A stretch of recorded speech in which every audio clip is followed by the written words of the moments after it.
Hi my dear families, எல்லோரும் எப்படி இருக்கீங்க? நான் வந்து இன்றைக்கி சிக்கன் சால்னா தான் செய்ய போகிறேன் லஞ்சுக்கு. வாங்க எப்படி செய்கிறதுன்னு பார்க்கலாம். ஒரு கடாயில் எண்ணெய் ஊற்றிக்கோங்க, தேவையான அளவு ஊற்றிக்கோங்க. சோம்பு வந்து ஆட் பண்ணிக்கலாம். நான் வந்து 1 ஸ்பூன் சோம்பு வந்து சேர்த்துக்கிறேன்.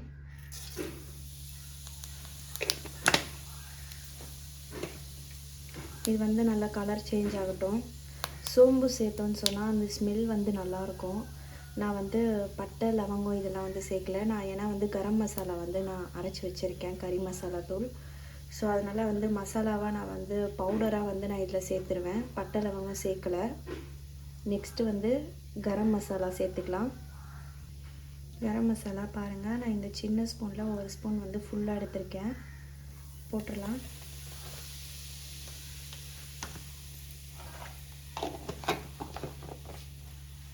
கருவேப்பிலை இருந்தால் கருவேப்பிலை சேர்த்துக்கோங்க. வெங்காயம் சேர்த்துக்கலாம்.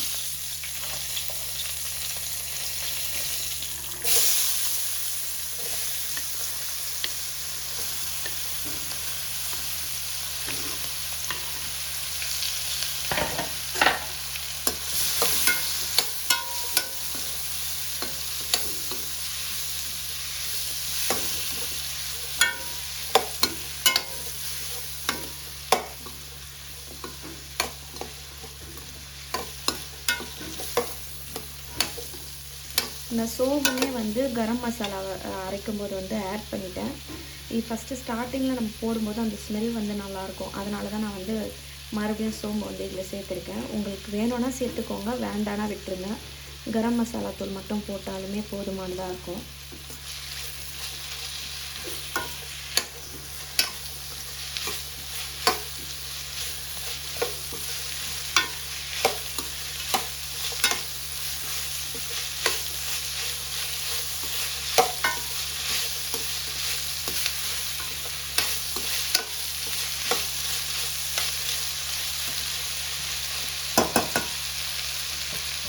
இது அப்படியே லோ ஃப்ளேம்லேயே வதங்கட்டும். நம்ம வந்து ஒரு 2 பச்சை மிளகாய் கட் பண்ணி சேர்த்துக்கலாம்.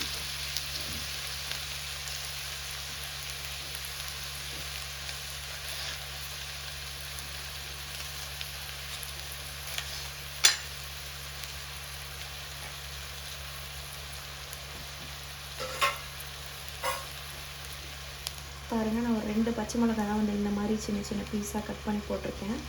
காரம் கொஞ்சம் நல்லாயிருக்கும் அதனால்.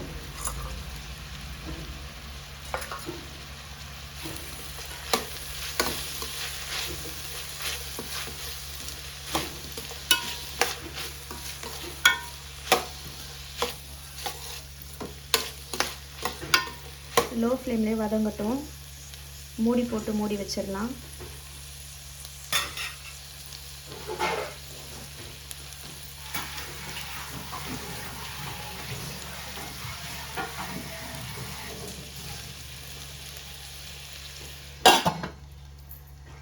இது லோ ஃப்ளேம்லேயே இருக்கட்டும். தக்காளியை நம்ம வந்து ரெடி பண்ணிக்கலாம்.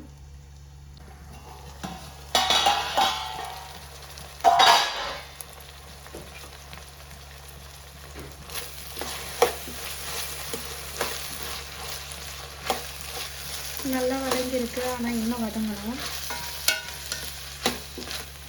நம்ம வந்து சால்னா வைக்கிறோம், கிரேவி வைக்கிறோம் அப்படின்னா வந்து நல்லா வதக்கணும். குக்கரில் போடுற மாதிரி இருந்தால் பிரச்சனை இல்லை.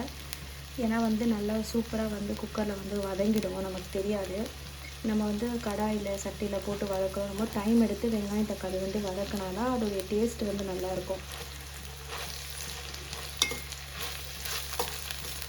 இன்னும் கூட நல்லா வதங்கட்டும், ஒன்றும் பிரச்சனை இல்லை. நல்லா வதக்கலாம்.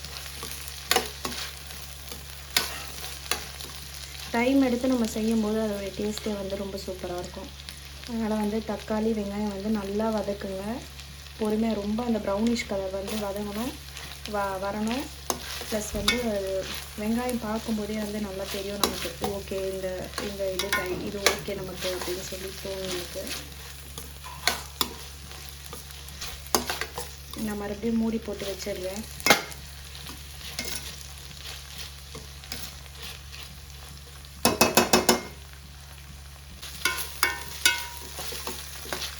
பாருங்கள் எவ்வளோ சூப்பராக நல்லா வதக்கியிருக்குன்னு சொல்லி. இப்போ வந்து இஞ்சி பூண்டு பேஸ்ட்டு வந்து நம்ம இதில் ஆட் பண்ணிக்கலாம். ஒரு 3 ஸ்பூன் நான் வந்து இஞ்சி பூண்டு பேஸ்ட் வந்து சேர்த்துக்கிறேன்.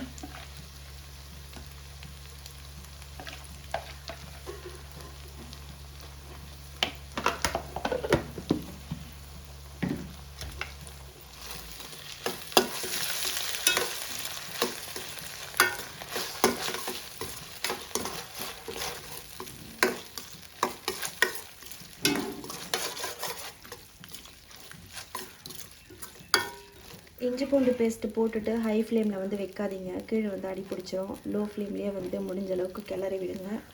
அப்படி இல்லைன்னா மூடி போட்டு மூடி வச்சுருங்க. நல்லா வந்து சூப்பராக வதங்கிடும்.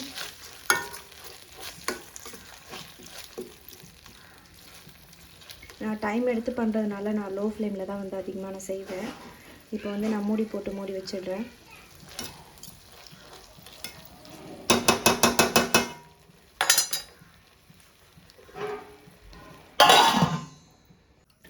பாருங்கள், இந்த அளவுக்கு நல்லா வதங்கிடுச்சு. இப்போ வந்து நான் தக்காளி சேர்த்துக்கிறேன்.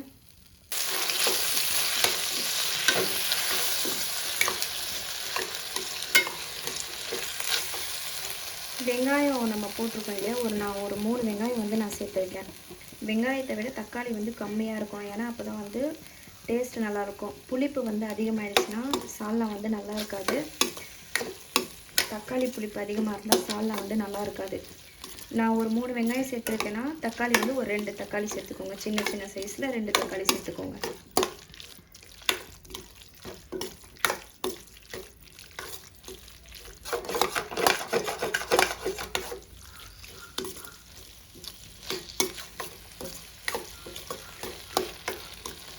இது அப்படியே லோ ஃப்ளேம்லேயே வதங்கட்டும். நான் சிக்கன் வந்து க்ளீன் பண்ணிக்க போகிறேன் இப்போது.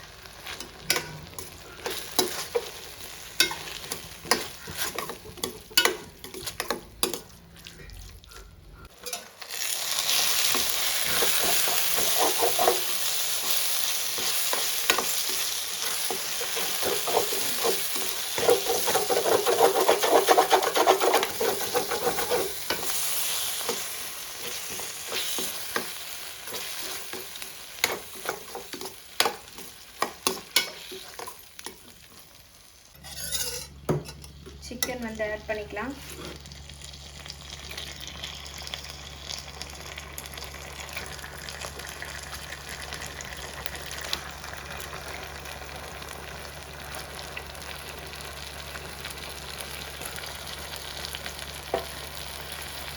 நல்லா மிக்ஸ் பண்ணி விட்டுருங்க. மிக்ஸ் பண்ணிவிட்டு நம்ம வந்து இப்போ மசாலா வந்து எல்லாமே ஆட் பண்ணிக்கலாம். இதில்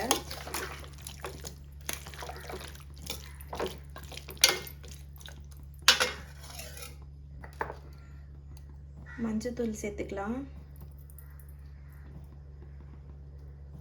நான் வந்து மஞ்சத்தூள் எப்பயுமே வந்து நல்லா கொஞ்சம் நிறைய சேர்த்துப்பேன். ஏன்னா அந்த கலர் எனக்கு பிடிக்கும். அதனால் நான் வந்து நிறைய மஞ்சத்தூள் சேர்த்துப்பேன். சேர்த்து நல்லா கிளறி விடுங்க.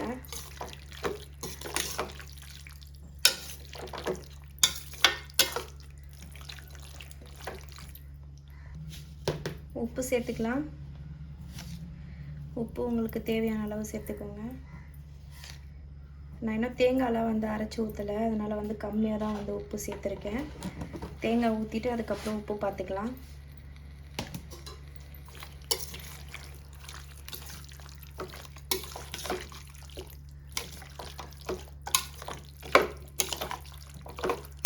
இதில் உருளைக்கிழங்கு போட்டு செய்யலாம், முருங்கைக்காய் போட்டு செய்யலாம். நான் வந்து கறி மட்டுமே போட்டு செஞ்சுருக்கேன். வெஜிடபிள்ஸ் போட்டு ஒரு நாள் செய்யலாம். சேம் மெத்தட் தான். வெஜிடபிள்ஸ் வந்து லாஸ்ட்டாக போடணும். நம்ம கறிலாம் வேகிற ஸ்டேஜில் கொஞ்சம் முன்னாடி போட்டுருணும் வெஜிடபிள்ஸ் மட்டும்.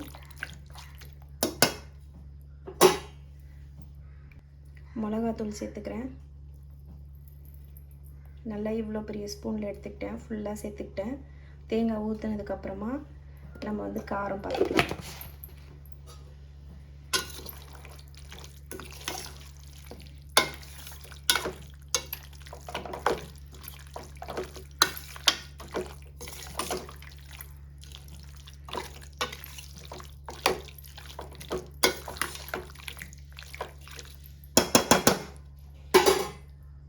வந்து தனியாத்தூள் சேர்க்க போகிறோம்.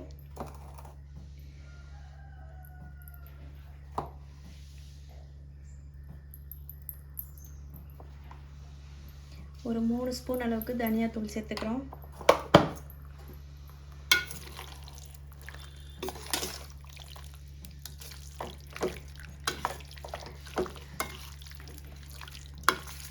நல்லா மிக்ஸ் பண்ணி விட்டுருங்க.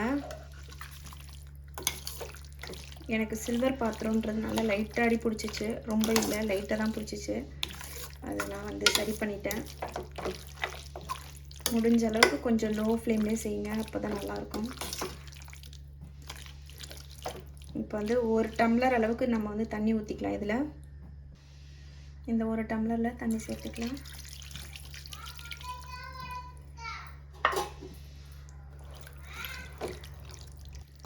ஒரே 1 டம்ளர் தண்ணி போதும், நிறைய வேண்டாம். இப்போ கொஞ்சம் ஹை ஃப்ளேமில் வைங்க, கொஞ்சம் கொதிக்கட்டும். அதுக்குள்ளே தேங்காய் வந்து நம்ம வந்து அரைச்சிக்கலாம்.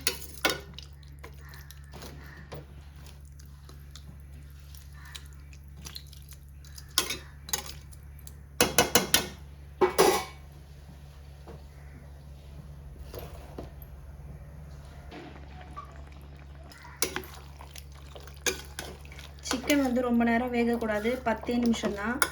10 நிமிஷத்துக்குள்ளே சிக்கன் வந்து வெந்துடும். அதுக்கு மேலே வெந்துச்சுன்னா ரொம்ப ஹார்டாகிடும். 10 நிமிஷத்துலேயே ஃபாஸ்ட்டாக வச்சு சீக்கிரமாக முடிச்சிடுங்க. ரொம்ப ஓவர் குக் ஆகிடுச்சுன்னா நல்லா இருக்காது, கிரேவி நல்லாவே இருக்காது. தேங்காய் வந்து சேர்த்துக்கலாம்.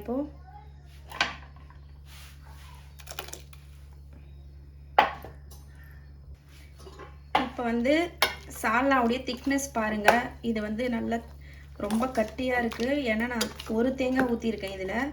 இப்போ வந்து நான் தண்ணி வந்து சேர்க்க போகிறேன். எனக்கு தேவையான அளவு நான் தண்ணி சேர்க்க போகிறேன்.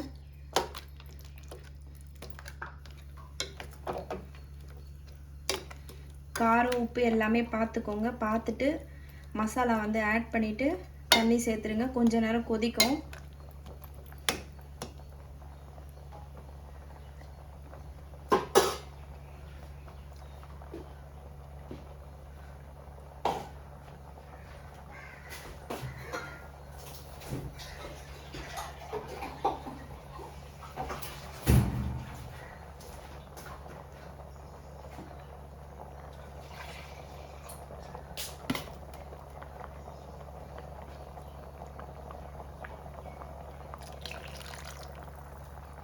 எனக்கு நல்லாவே திக்னஸ் இருந்ததுனால நான் வந்து தண்ணி வந்து சேர்த்துக்கிட்டேன்.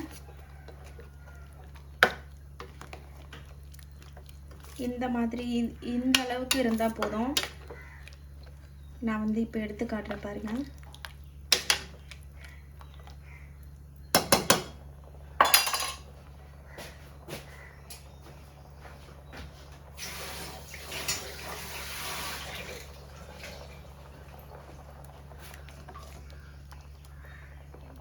பாருங்கள், திக்னஸ் பாருங்கள், இந்த அளவுக்கு தான் இருக்கணும். ரொம்ப தண்ணியாக இருந்தால் சால்னா நம்ம சாப்பாடில் போட்டு சாப்பிடும்போது நல்லா இருக்காது, அப்படியே தண்ணி ஒரு சைடு போயிடும். இந்த மாதிரி தான் இருக்கணும். இந்த அளவுக்கு திக்னஸ் இருக்கணும். தெரியுதா உங்களுக்கு? இந்த அளவுக்கு திக்னஸ் இருக்கணும். டேஸ்ட்டு நான் பார்த்துட்டேன், டேஸ்ட்டு ரொம்ப சூப்பராக இருக்குது. காரம் உப்பு எல்லாமே கரெக்டாக இருக்குது. அப்படியே கொதிக்கட்டும், ஒரு 5 நிமிஷம் கொதிக்கட்டும். ஆல்ரெடி ஒரு 5 நிமிஷம் ஆயிடுச்சு. சிக்கன் போட்டு 5 நிமிஷம் ஆயிடுச்சு. இன்னொரு 5 நிமிஷம் கொதிக்கட்டும். 10 நிமிஷத்தில் வந்து சிக்கன் வந்து வெந்துடும். ரொம்ப வந்து குக் பண்ண வேண்டாம், ஓவர் குக் பண்ண வேண்டாம்.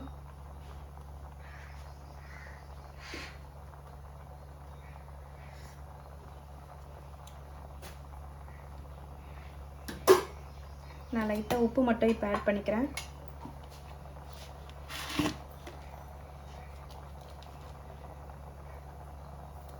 லைட்டாக கம்மியாக இருக்க மாதிரி இருக்குது, ஸோ உப்பு மட்டும் ஆட் பண்ணிக்கிறேன்.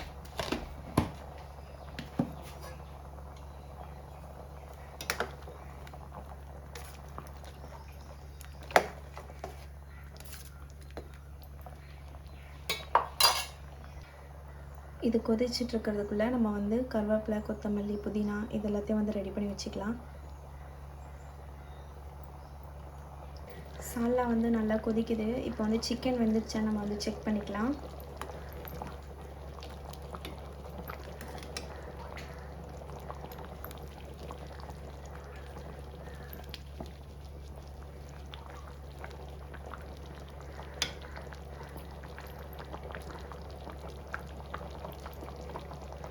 ரொம்ப சூடாக இருக்குது. லைட்டாக தண்ணியில் பார்த்துட்டு வந்துடுறேன். பார்த்துட்டேன், செக் பண்ணிட்டேன், நல்லா வெந்துருச்சு. நம்ம வந்து கொத்தமல்லி புதினா சேர்த்துக்கலாம். இப்போது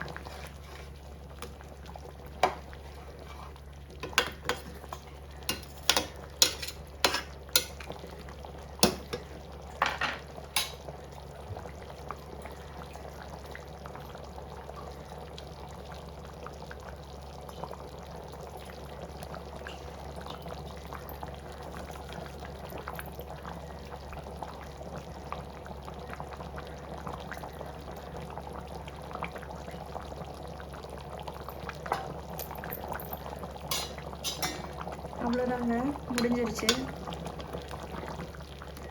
டைம் எடுத்து செஞ்சு பாருங்கள், அதோடைய டேஸ்ட்டே ரொம்ப சூப்பராக இருக்கும். நம்ம வேகமாக செஞ்சு அது சாப்பிடும்போது நல்லா இருக்காது.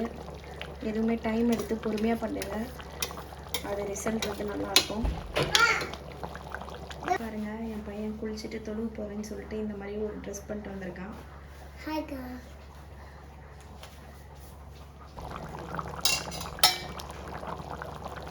அவ்வளோதான், கம்ப்ளீட் ஆகிடுச்சு. ஆஃப் பண்ணிடலாம். இந்த மாதிரி ட்ரை பண்ணி பாருங்கள். ட்ரை பண்ணிவிட்டு கமெண்ட்டில் சொல்லுங்கள். நம்ம சேனலை வந்து சப்ஸ்கிரைப் பண்ணுங்கள், ஷேர் பண்ணுங்கள், லைக் பண்ணுங்கள். தேங்க்ஸ் ஃபார் வாட்சிங்.